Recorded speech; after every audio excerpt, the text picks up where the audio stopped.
नमस्कार दोस्तों, स्वागत है आप सभी का। अभी हाल ही में यूनाइटेड स्टेट्स ऑफ अमेरिका ने एक बिल को इंट्रोड्यूस किया जो कि पोस्ट आर्बिट्रेशन जो है सेक्सुअल असॉल्ट केसेस में उसको बार करता है, उसे बैन करता है। तो इस वीडियो में हम देखेंगे कि क्या है ये force arbitration in sexual assault case और किस प्रकार से जो ये यूएस बिल इंट्रोड्यूस किया गया है, ये जो वर्कफोर्स में हमारी या अमेरिका में जो महिला शक्ति या जो महिलाएं काम कर रही हैं, उनके साथ जो एक्सप्लॉयटेशन होती है उसको कैसे रोकेगा और किस प्रकार से ये वुमेन्स को एम्पावर करने के पक्ष में एक बहुत ही बेहतरीन बिल है। तो आप इस वीडियो को अंत तक ज़रूर देखिएगा और अगर आप चैनल में नए हैं तो चैनल को सब्सक्राइब ज़रूर करिएगा। अब देखिए, यूनाइटेड स्टेट्स ऑफ अमेरिका में कई ऐसी कंपनीज़ हैं, जब उनके पास एम्प्लॉयी आता है यानी जब किसी की जॉब उस कंपनी में लगती है, तो वो एम्प्लॉयी कॉन्ट्रैक्ट साइन करते हैं।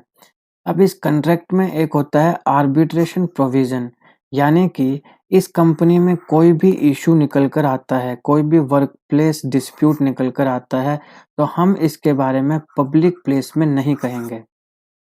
ठीक है? कोई भी किसी भी प्रकार का इश्यू निकल कर आए, लड़ाई झगड़ा या जो भी है, हम पब्लिक प्लेस में इसके बारे में कुछ नहीं कहेंगे।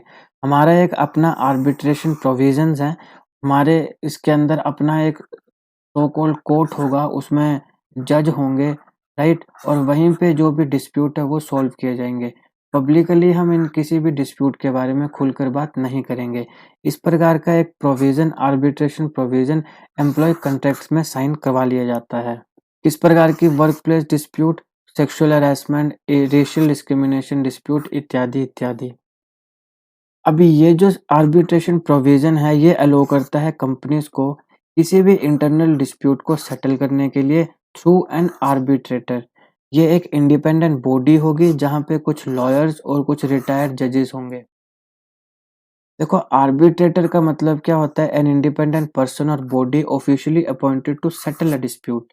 आर्बिट्रेटर का मतलब ही ये होता है कि कोई इंडिपेंडेंट पर्सन या फिर कोई इंडिपेंडेंट बॉडी जिसको ऑफिशियली अपॉइंट किया जाएगा किसी भी डिस्प्यूट को सेटल करने के लिए। लेकिन अब इसकी प्रॉब्लम ये है कि ये एम्प्लॉयज को रिस्ट्रिक्ट कर देता है कोई भी लीगल एक्शन लेने के लिए पब्लिकली। ये आपका जो भी डिस्प्यूट होगा उसको हम अंदर ही अंदर रिजॉल्व कर लेंगे, पब्लिकली हम इसके ऊपर बात नहीं करेंगे।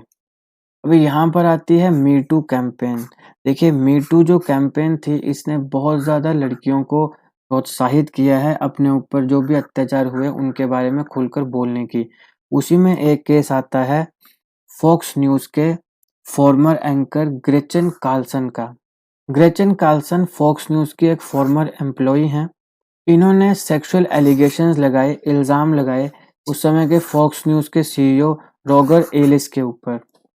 तो इनका ये पर्टिकुलर जो केस था, इसने बहुत मदद करी फोर्स्ड आर्बिट्रेशन प्रैक्टिसेस को दुनिया के सामने ले आने की। कार्लसन ने काफ़ी सालों तक जो एल्स के सेक्सुअल हैरेसमेंट केस थे उनका प्रूफ रिकॉर्ड किया। इन प्रूफ्स में इंक्लूड था इनएप्रोप्रिएट रिमार्क्स और जो सेक्सुअल प्रोपोजिशंस हैं उन सारों का।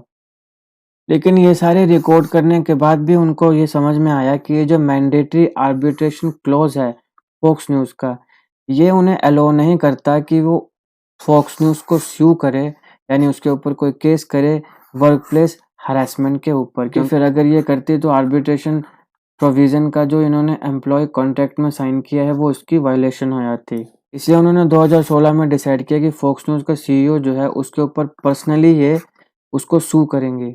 इनका ये जो लॉसूट था और इसकी जो मीडिया कवरेज हुई, क्योंकि इतने बड़े जो सीईओ हैं, फॉक्स न्यूज़ के सीईओ के ऊपर सेक्सुअल एलिगेशन लगाए जा रहे हैं, तो इसने काफ़ी मीडिया कवरेज भी की। और जो इस इतना जितना बड़ा ये केस था, उसने काफ़ी मोटिवेट किया बाकी महिलाओं को कि ये जो इस सीईओ ने जिस भी लड़की को सेक्सुअली एक्सप्लॉइट किया है या वल्गर कमेंट किए हैं, उनके खिलाफ वो बोलें। फिर काफ़ी इंटरनल डिबेट के बाद फाइनली इसको मीडिया हाउस से बैन कर दिया गया था। तो यहाँ से जन्म हुआ फोर्स्ड आर्बिट्रेशन प्रैक्टिस के खिलाफ एक कानून का। तो सबसे पहले इस बिल को कांग्रेस में सेनेटर कर्स्टन गिलिब्रैंड लेकर आई थी 2017 में।